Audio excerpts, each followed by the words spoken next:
Hello दोस्तों, स्वागत है आप सबका हमारे चैनल स्टडी विद कैलाश में। दोस्तों, डेली करंट अफेयर की श्रृंखला हम लेकर आए हैं।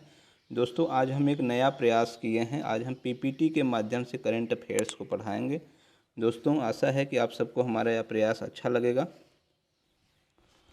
तो चलिए दोस्तों, शुरू करते हैं। दैनिक समसामयिकी 18 मई 2021। पहला क्वेश्चन है दोस्तों,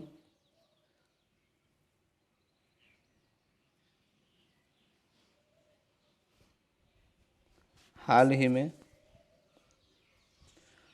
में इटालियन ओपन 2021 का खिताब किसने जीता है?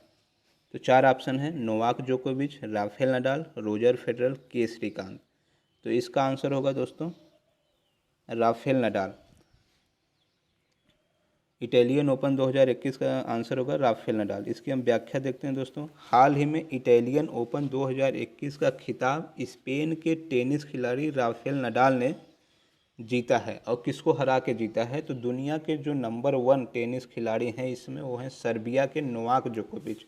नोवाक जोकोविच को हराकर राफेल नडाल ने इटालियन ओपन 2021 का खिताब अपने नाम कर लिया है। अब राफेल नडाल के बारे में हम दोस्तों देखते हैं। राफेल नडाल को क्ले कोर्ट का बादशाह कहा जाता है, क्योंकि क्ले कोर्ट में उनकी जीत का रिकॉर्ड सबसे ज़्यादा रहा है। उन्होंने अब तक 20 ग्रैंड स्लैम और 13 फ्रेंच ओपन का खिताब जीते हैं। राफेल नडाल 20 ग्रैंड स्लैम अब तक जीत चुके हैं और 13 फ्रेंच ओपन का खिताब जीत चुके हैं। दोस्तों, हम देखते हैं इटालियन ओपन क्या है। इटालियन ओपन एक अंतर्राष्ट्रीय चैंपियनशिप है। यह प्रतिवर्ष इटली की राजधानी रोम में आयोजित की जाती है।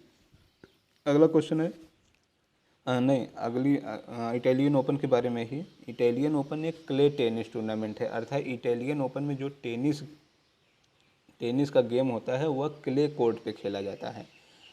यदि हम टेनिस कोर्ट की बात करें तो 4 तरह का होता है। कोर्ट का मतलब होता है वह ज़मीन या फिर वह मैदान जिस पर टेनिस खेला जाता है। तो 4 तरह के कोर्ट बनाए जाते हैं। एक होता है क्ले कोर्ट, अर्थात वह मिट्टी की मैदान होता है, मिट्टी का बना हुआ मैदान होता है। और दूसरा होता है कारपेट कोर्ट, अर्थात उस कोर्ट पे कारपेट बिछाया जाता है। और तीसरा है हार्ड कोर्ट, वो मतलब पूरी तरह हार्ड एक ज़मीन होती है। और चौथा होता है ग्रास कोर्ट, उस मैदान में ग्रास जमी होती हैं, घासें छोटी छोटी जमी होती हैं। इस 4 तरह के कोर्ट होते हैं टेनिस कोर्ट में। तो राफेल नडाल जो हैं वो क्ले कोर्ट में के बादशाह कहे जाते हैं। अगला क्वेश्चन है दोस्तों, हाल ही में मिस यूनिवर्स 2020 का खिताब किसने जीता है? तो इसका आंसर होगा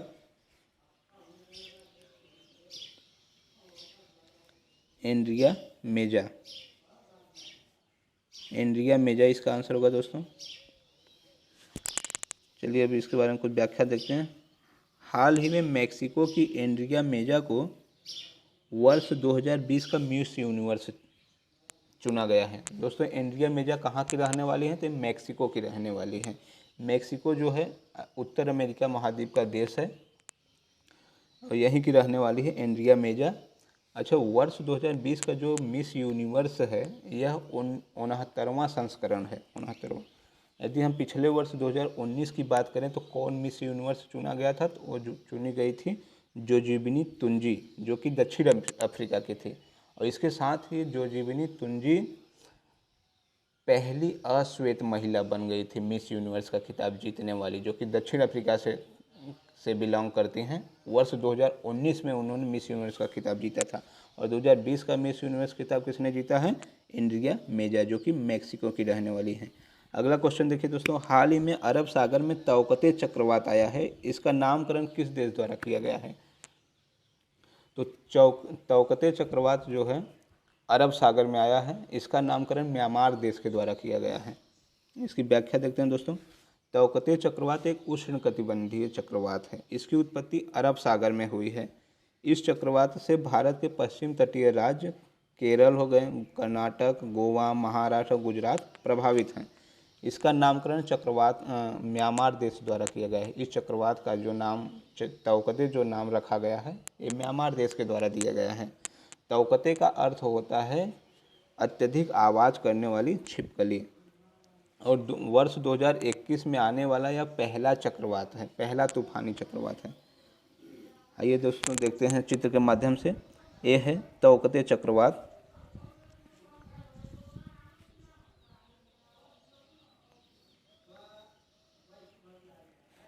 ये देखिए दोस्तों तौकते चक्रवात। ये है भारत का जो पश्चिम तट, अरब सागर में तौकते चक्रवात आया है। चक्रवात उत्पन्न होने का जो मुख्य कारण होता है कि वहाँ पे एक निम्न वायुदाब का केंद्र बन जाता है। जब वहाँ निम्न वायुदाब होता है तो चारों तरफ से हवाएं बड़ी तेज़ी से उस तरफ आने लगती हैं और वो गोल गोल चक्र के रूप में घूमती हैं, जो कि एक तूफान का रूप धारण कर लेती हैं। चलिए दोस्तों अगला क्वेश्चन देखते हैं। हाल ही में एम.एस. नरसिम्हन का निधन हो गया है, वह क्या थे? एम.एस. नरसिम्हन एक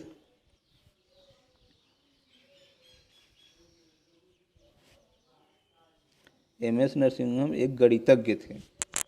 एम.एस. नरसिम्हन भारत के प्रसिद्ध गणितज्ञ थे जिनका हाल ही में निधन हो गया है। इन्होंने शेषाद्री, एक और गणितज्ञ थे शेषाद्री, उनके साथ मिलकर नरसिम्हन शेषाद्री प्रमेय दिया था। तो एम.एस. नरसिम्हन भारत के एक प्रसिद्ध गणितज्ञ थे जिन्होंने नरसिम्हन शेषाद्री प्रमेय का इजाद किया था। ठीक है, अगला क्वेश्चन देखिए दोस्तों। हाल ही में अंतर्राष्ट्रीय अजय स्वर्ण पदक किस भारतीय को दिए जाने की घोषणा की गई है? तो इसका आंसर होगा इसका आंसर होगा दोस्तों रमेश पोखरियाल निशंक। रमेश पोखरियाल निशंक वर्तमान में भारत के शिक्षा मंत्री हैं और इन्हें यह अवार्ड दिया गया है। यह अवार्ड किसके द्वारा दिया जाता है? अंतर्राष्ट्रीय अजय स्वर्ण पदक। यह अवार्ड वैश्विक महर्षि महेश योगी संगठन और विश्व के जो महर्षि विश्वविद्यालय हैं इन दोनों के द्वारा क्या जाता है, प्रतिवर्ष दिया जाता है। तो इस वर्ष का 2020 के लिए यह अवार्ड भारत के शिक्षा मंत्री डॉक्टर रमेश पोखरियाल निशंक को दिए जाने की अभी घोषणा की गई है, अभी दिया जाएगा।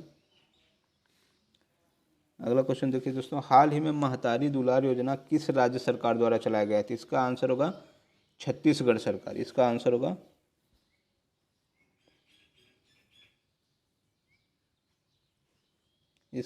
छत्तीसगढ़ सरकार। महतारी दुलार योजना छत्तीसगढ़ सरकार द्वारा चलाया गया है। इस योजना के तहत छत्तीसगढ़ सरकार ऐसे बच्चों को छात्रवृत्ति प्रदान करेगी और उनके पढ़ाई का खर्च उठाएगी। वे बच्चे जिनके मतलब कोरोना संक्रमण के कारण वे अनाथ हो गए हैं, उनके माता पिता की मृत्यु हो गई है, तो ऐसे बच्चों को सरकार उनकी पढ़ाई का खर्च उठाएगी और उन्हें प्रतिमाह छात्रवृत्ति भी देगी। कक्षा 1 से लेकर 8वीं तक के बच्चों को 500 रुपये प्रतिमाह छात्रवृत्ति के रूप में दिया जाएगा और 9 से लेकर 12 तक के बच्चों को 1000 रुपये प्रतिमाह छात्रवृत्ति के रूप में दिया जाएगा। अगला क्वेश्चन देखिए दोस्तों। हाल ही में विश्व बैंक द्वारा जारी माइग्रेशन एंड डेवलपमेंट ब्रीफ के अनुसार वर्ष 2020 में सर्वाधिक प्रेषित धन प्राप्त करने वाला देश कौन सा बन गया है? तो इसका आंसर होगा दोस्तों भारत। इसका आंसर होगा भारत। इसकी व्याख्या देखते हैं दोस्तों। यदि वर्ष 2020 की बात करें तो विश्व बैंक द्वारा जारी आंकड़ों के अनुसार कि किस देश में रेमिटेंस सबसे अधिक प्राप्त हुआ है, तो भारत नंबर 1 पे है। भारत का 2020 का देखें कुल प्रेषित धन कितना है, तो 83 बिलियन अमेरिकी डॉलर। प्रेषित धन को ही रेमिटेंस बोला जाता है। रेमिटेंस का मतलब होता है ऐसा धन जो कि प्रवासी कामगारों द्वारा धन के रूप में अथवा वस्तु के रूप में अपने मूल समुदाय, अपने मूल परिवार को जो आय भेजी जाती है। जैसे एग्जाम्पल के रूप में समझे तो जैसे ऐसे भारतीय नागरिक जो किसी विदेश में रहते हैं और वहाँ जो भी वो कमाई करते हैं उसको जब अपने भारत देश में वापस भेजते हैं अपनी कमाई को, तो उसे रेमिटेंस बोला जाता है, प्रेषित धन। और इस मामले में दुनिया में सबसे नंबर 1 पे है भारत। भारत में प्रेषित धन सबसे अधिक मतलब आता है।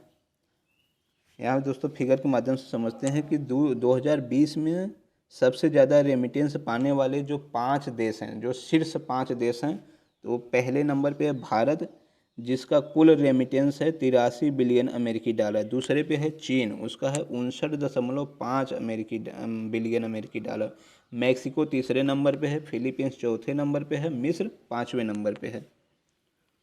अगला क्वेश्चन देखिए दोस्तों, हाल ही में कोरोना वायरस रोगियों के लिए आयुष घर द्वार कार्यक्रम किस राज्य द्वारा चलाया गया है? तो इसका आंसर होगा हिमाचल प्रदेश सरकार द्वारा। हिमाचल प्रदेश सरकार ने अभी हाल ही में कोरोना रोगियों के लिए आयुष घर द्वार कार्यक्रम चलाया गया। इसके तहत उन पेशेंटों को होम आइसोलेशन के दौरान योग करने के लिए प्रोत्साहित किया जाएगा। यह कार्यक्रम आयुष विभाग जो है आर्ट ऑफ लिविंग के साथ मिलकर शुरू किया है। धन्यवाद दोस्तों, आज का करंट अफेयर समाप्त हुआ। उम्मीद है दोस्तों आप सबको हमारा यह वीडियो अच्छा लगा होगा और आज का हमारा जो नया प्रयास नए अंदाज में हम लेकर आए हैं ये भी आप लोगों को बहुत ही पसंद आया होगा। दोस्तों यदि वीडियो अच्छा लगा हो तो लाइक करिएगा और हमारे चैनल को सब्सक्राइब करिएगा। ज़्यादा से ज़्यादा इस वीडियो को शेयर करिएगा।